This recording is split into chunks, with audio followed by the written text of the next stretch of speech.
Bonjour et bienvenue à toutes et à tous dans ce nouveau format de vidéo consacré au match du Real Madrid. On va débriefer ensemble tous les matchs du Real, donc après chaque match, et généralement le lendemain, comme ça me laisse un peu de temps de revoir un peu les actions, de voir un peu les statistiques et de pouvoir vous faire un débriefing. N'hésitez pas à me faire de retour donc, concernant les vidéos, sur les formats, sur les sujets abordés, sur les points abordés. L'idée, c'est vraiment que cette page soit collaborative pour que tout le monde puisse me donner ses idées afin qu'on puisse co-construire ensemble quelque chose d'impactant pour les fans du Real Madrid déjà pour commencer. Et puis l'idée par la suite, c'est de pouvoir élargir le concept et parler un peu plus en détail des matchs, du football et tout ce qui est autour du football.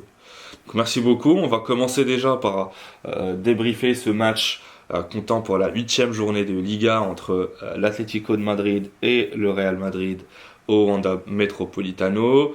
Donc un match en derby madrilène, un derby chaud, un derby où généralement dans ce stade-là, un derby qui se passe pas toujours enfin normalement il y a toujours des tensions qui sont soit en amont, soit après le match ou pendant le match. Donc les matchs se passent généralement très difficilement là-bas, avec généralement une équipe de l'Atlético qui essaye le tout pour défendre et pour essayer de faire craquer l'équipe du Real, que ce soit mentalement mais aussi sur les phases de contre. Et donc le Real s'attendait à avoir une adversité pareille donc pendant ce match-là. Sans plus tarder, on va pouvoir rentrer dans le vif du sujet avec, pour commencer, les compositions des deux équipes. Pour commencer, du coup, de l'Atlético Madrid avec un système en 4-4-2 avec Jan Oblak dans les cages, Molina, le Normand, Jiménez et Reinildo sur les côtés. Et d'ailleurs, on verra les changements tous ensemble qui vont être opérés par El Cholo Simeone et qui vont avoir leur impact sur le jeu de l'Atlético, notamment en seconde mi-temps. Un milieu de terrain avec Marcos Llorente, Gallagher et De Paul et les trois de devant qui se sont sentis un peu plus esselés. On va aussi le voir ensemble avec Griezmann, Sorloth et Julián Álvarez. Du côté du Real Madrid, on a opté pour un schéma tactique que l'équipe connaît bien, que l'équipe a déjà utilisé la saison dernière, avec un 4-4-2 en losange ou en diamant, appelez-le comme vous le souhaitez. L'idée du coach, j'imagine, c'est de pouvoir garder cette ossature qui a bien marché la saison dernière, qui a permis d'avoir un équilibre entre le milieu de terrain, l'attaque et la défense. L'idée aussi, c'est de pouvoir conforter le milieu de terrain qui était un peu en souffrance, surtout après le départ de Toni Kroos, et on verra encore un peu plus en détail justement son absence, où est-ce qu'on va commencer où est-ce qu'on peut la sentir, notamment sur les sorties de balles et notamment sur les renforcements de jeu qui peuvent être très déséquilibrants pour les équipes adverses. Bref, un milieu de terrain du coup avec Modric, Valverde et Tchouaméni qui jouaient plutôt en pointe basse, ce qui permettait à Bellingham de se retrouver un peu plus en haut, ou un peu plus haut pardon, sur le terrain, pour pouvoir servir les deux attaquants qui sont Vinicius et Rodrigo. Donc commençons par le commencement, par le début du match, avec un début bien maîtrisé, on va dire, par le Real Madrid qui a tout de suite mis le pied sur le ballon, avec notamment les centraux, que ce soit Militao et Rudiger, qui à chaque fois essaient de relancer proprement de derrière. La différence peut-être avec les autres matchs, c'est que cette fois-ci, l'équipe de l'Atlético n'a pas exercé vraiment de pression, notamment pour les deux attaquants, que ce soit Griezmann ou Sorloth. Généralement, les centraux arrivaient à se trouver facilement et à trouver les milieux de terrain facilement. C'est lorsque on arrivait à toucher Modric et Tchouaméni que la pression s'intensifiait un petit peu sur eux et l'Atlético pouvait un minimum sortir. Sinon, pour le reste, on a vu que les centraux du Real Madrid étaient un peu trop à l'aise, à mon goût, pour pouvoir relancer les attaques du Real. Donc ce qu'on a remarqué, c'est que la plupart des actions de l'Atlético allaient sur le côté gauche, notamment sur Julián Álvarez qui était très remuant sur la première partie du match. Peut-être le seul inconvénient sur son match, c'est qu'il allait un peu, il partait d'un peu loin pour pouvoir rester lucide et garder un peu plus d'énergie pour pouvoir concrétiser les actions et peut-être faire une passe décisive ou marquer des buts. Du coup, Alvarez était un peu loin, donc assez bas pour pouvoir être lucide et concrétiser les actions. Du côté madrilène, ce qu'on a remarqué, c'est que au niveau du milieu de terrain, on avait vraiment du mal à pouvoir toucher les attaquants à travers le milieu de terrain. Donc généralement, on arrivait à sauter des lignes, que ce soit avec les centraux. Du coup, Militao et Rudiger qui essaient de toucher directement sur les côtés, que ce soit Vinicius sur le côté gauche, mais aussi Valverde ou Rodrigo. Alors pourquoi Valverde? Parce qu'on va en parler aussi en deuxième mi-temps, mais il va souvent se retrouver sur le côté droit, notamment à la réception des dégagements de Courtois ou des deux centraux, grâce notamment à sa grande taille qui lui permettait de pouvoir faire des déviations de la tête et toucher, pourquoi pas un milieu de terrain en attaquant devant. Donc c'est ce qu'on a manqué hier justement sur les sorties de balles, c'est ce petit côté technique, notamment au milieu de terrain pour pouvoir sortir le ballon et permettre à Bellingham de se retrouver entre les lignes et être un peu plus dangereux. Ce qu'on a vu sur le côté, ce qu'on a vu en tout cas sur ces sorties-là, c'est que Bellingham était obligé un peu de redescendre très bas pour pouvoir toucher les ballons et essayer de les remonter. Du coup, Modric n'arrivait pas à faire sortir les ballons correctement, à toucher Bellingham entre les lignes pour qu'il puisse lui donner la possibilité par la suite soit d'être dangereux, de fixer, de jouer le 1 contre 1 contre la défense de l'Atlético, ou de par la suite être plus lucide pour pouvoir passer le ballon à Rodrigo ou à Vinicius qui à mon avis s'excentrait un peu plus sur les côtés. Ne donnant pas la possibilité au centreur de pouvoir toucher quelqu'un dans la surface de réparation. Donc ça aussi, ça a beaucoup manqué, notamment en première mi-temps, où on n'arrivait pas à toucher les attaquants plus rapidement, on n'arrivait pas à pouvoir combiner, notamment sur les 20 derniers mètres, avec et je crois que tout le monde le sait, avec un apport offensif inexistant de Mendy, qui se contente toujours de pouvoir contrôler le ballon, se mettre sur son pied droit et le sortir soit au milieu de terrain, soit remettre le ballon en arrière. Si je me trompe pas, je pense que Mendy hier a fait 0 centre, a fait 0 passe en profondeur, donc 0 passe à risque. Il prend pratiquement jamais de risque dans le jeu, ce qui pourrait être un peu préjudiciable sur les matchs à enjeu, sur les matchs où c'est important de pouvoir être audacieux et de pouvoir trouver on va dire des passes cachées ou de pouvoir tenter sa chance pour soit casser une ligne, soit trouver quelqu'un en profondeur pour être un peu plus dangereux. Aujourd'hui, Mendy n'est pas dans ce rôle-là, il est plus sur un rôle de récupérateur, de quelqu'un qui apporte un équilibre défensif, notamment à la perte du ballon, surtout quand Vinicius n'arrête pas de faire des passements de jambes en l'air et d'être frustré à chaque fois qu'il se fait prendre le ballon. Donc c'est bien d'avoir un Mendy. Après, quand on joue en 4-4-2 en losange, j'imagine que il faudrait avoir des latéraux qui soient un peu plus offensifs que ça pour pouvoir donner la possibilité à Rodrigo et à Vinicius d'aller un peu plus au centre et de pouvoir les servir pour qu'ils puissent être un peu plus dangereux dans la surface de réparation. Chose qu'on a manqué hier sur le match d'hier en tout cas. J'imagine qu'on a manqué de percussion parce que Vinicius se retrouvait pour la plupart du temps en 2 contre 1 ou en 3 contre 1, donc assez difficile de pouvoir percuter cette défense de l'Atlético de Madrid. Voilà à peu près au niveau du début de match, c'est ce qu'on a vu en tout cas sur les premières minutes. Fallait attendre, je pense, vers la 30e minute pour pouvoir enfin, pour être plus exact, la 36e minute pour enfin avoir une frappe du Real. Grâce notamment à une récupération de balle qui a été haute et ça justement c'est un point qui est très important et c'est un point sur lequel j'imagine que l'équipe va devoir travailler sur les jours à venir. C'est cette récupération haute qui peut être très dangereuse, notamment pour les attaquants du Real Madrid qui sont très rapides et qui peuvent se projeter très rapidement. Et ça donne aussi la possibilité à l'équipe de ne pas se retrouver avec une équipe qui va se sentir à l'aise, notamment à la sortie du ballon. Vraiment les obliger à dégager pour pouvoir récupérer le ballon aussi rapidement. Donc ça, c'est les premiers points qu'on a pu avoir jusqu'à la 36e minute du match, notamment avec la frappe de Bellingham, notamment avec le pressing qui était presque concluant de Vinicius à la 38e minute ou la 36e aussi à la 36e minute pardon où le crochet d'Oblak a failli ne pas passer donc devant Vinicius qui aurait pu très bien récupérer le ballon et le mettre au fond des filets. Sinon, de manière générale, je pense que sur cette première mi-temps, ce qu'on a manqué, notamment de la part des milieux de terrain du Real Madrid, c'est ce côté technique pour pouvoir ressortir les ballons, donner la possibilité plus à Bellingham d'être un peu plus libre, un peu plus dangereux, notamment sur les 30-20 derniers mètres, et pas le laisser redescendre assez souvent à mon goût pour pouvoir récupérer des ballons et trouver des solutions devant.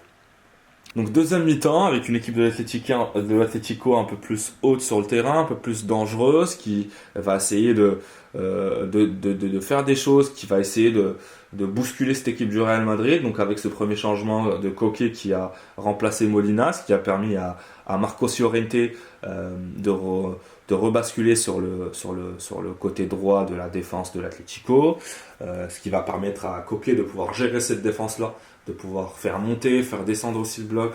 Et ça, on l'a remarqué dès le début de la deuxième mi-temps, notamment avec la rentrée de Samuel Lino, qui a été très remuant sur son côté gauche, qui a vraiment posé plus de problèmes à Carvajal que Julian Alvarez, ce qui est tout à fait normal vu le profil du joueur. C'est plus un profil de joueur qui peut jouer avec sur les côtés, qui peut jouer aussi avec une défense à 3, qui peut jouer sur le côté gauche. D'ailleurs, il l'a déjà fait avec l'Atlético, avec Simeone. Et donc, je pense que sa rentrée a vraiment fait du bien, notamment sur le côté. On a vu un Atlético qui était plus percutant, ce qui a permis aussi à Alvarez et à Griezmann de se recentrer, d'être un peu plus proche des deux centres du Real Madrid et de permettre aux latéraux, que ce soit Marcos Llorente, mais aussi Reinildo, avant qu'il cède sa place, de pouvoir monter et de pouvoir rajouter des centres pour les attaquants de l'Atlético. Début de la seconde mi-temps avec une charnière centrale très solide du côté du Real Madrid, deux grands tours jumelles, si on peut appeler ça comme ça, avec Militao et Rudiger qui forment vraiment une défense centrale très très solide. Ce qu'on a remarqué, c'est que Rudiger a commencé sur le côté droit en première mi-temps avant de basculer à gauche, tout simplement parce que Militao ne se sentait pas très à l'aise à ce poste-là, donc il préférait plus être du côté droit de la défense. Et je pense qu'on l'a aussi remarqué, notamment sur les couvertures par rapport à Carvajal ou par rapport à Mendy. L'apport de Militao est beaucoup plus impactant et important quand il joue à droite de la charnière centrale que sur le côté gauche. Une défense très très solide avec des latéraux qui sont très solides et à part Carvajal qui peut apporter ce côté offensif aux attaques du Real Madrid, donc Mendy qui a sur ce côté un peu plus rugueux, ce côté défensif pour équilibrer cette défense du Real Madrid, et pour finir avec Tchouaméni juste devant la défense pour surveiller un peu cette défense-là. Donc encore un apport physique très très important. Donc je vous laisse deviner, beaucoup de travail physique, beaucoup d'impact physique que le Real met, notamment en défense.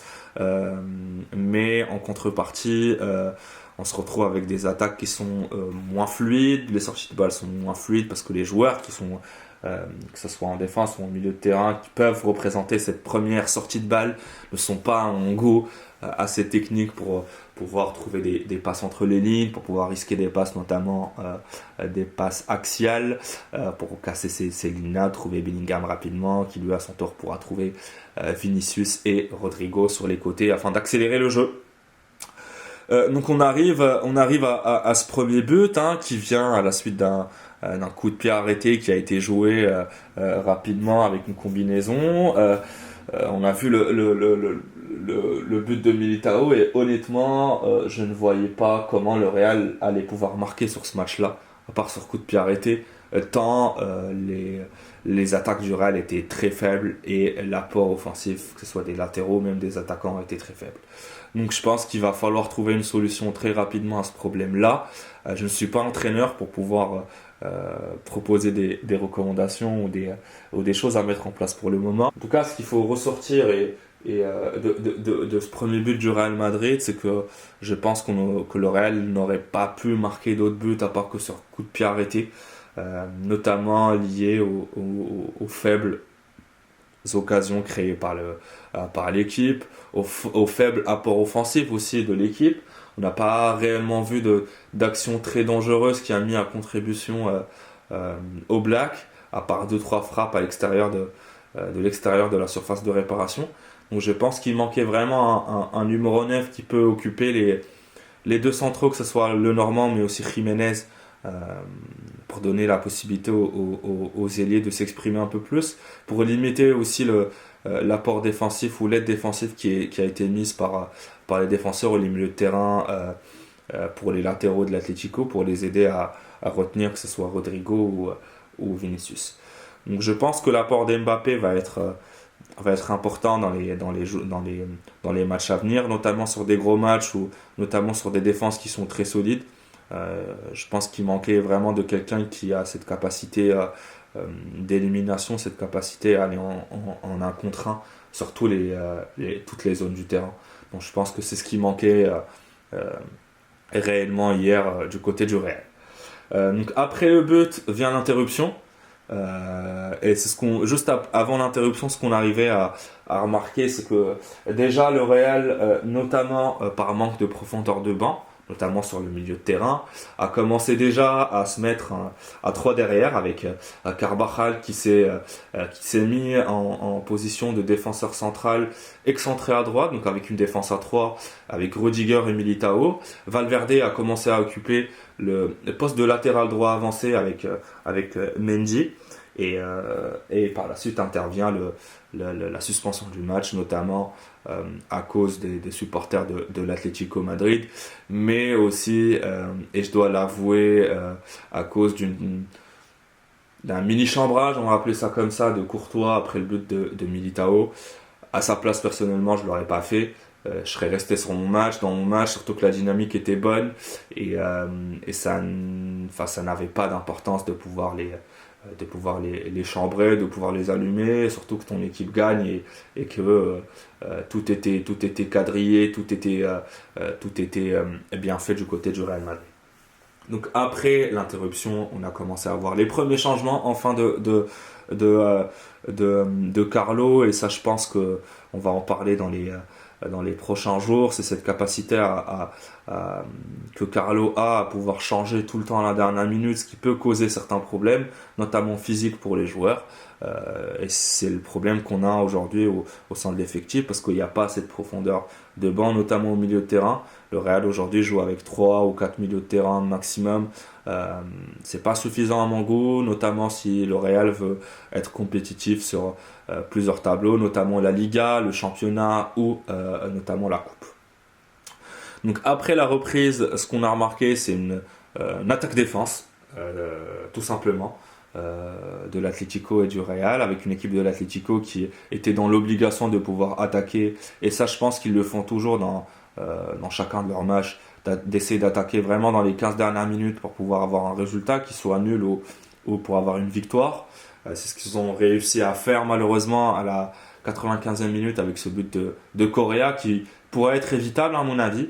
Je pense qu'avec une défense à 3, on a limité un peu les milieux de terrain, ce qui a permis à l'Atlético de pouvoir trouver une faille tout simplement, parce que la passe est venue vraiment du milieu de terrain avec une absence des milieux qui n'étaient pas très attentifs par rapport au schéma ou par rapport au repli défensif, avec ce but de Correa qui vient faire perdre, on va dire, 2 points au Real Madrid, et notamment par rapport à la lutte pour le titre et à la course au titre en Liga. Donc voilà, sur ce premier format de vidéo, n'hésitez pas à me faire des retours par rapport à cela. L'idée, c'est vraiment qu'on puisse comprendre un peu comment le Real a pu jouer. C'est vraiment une analyse de passionné. Je ne suis pas professionnel, je suis vraiment passionné par le Real. Et voilà, donc n'hésitez pas à me faire de retours. N'hésitez pas à en parler autour de vous si vous êtes supporter du Real. N'hésitez pas aussi à demander à d'autres personnes de pouvoir me faire des retours aussi. C'est très important pour moi dans l'optique d'une progression et dans l'optique de pouvoir satisfaire vos besoins, notamment en termes d'analyse footballistique. Merci beaucoup, très bonne journée, au revoir.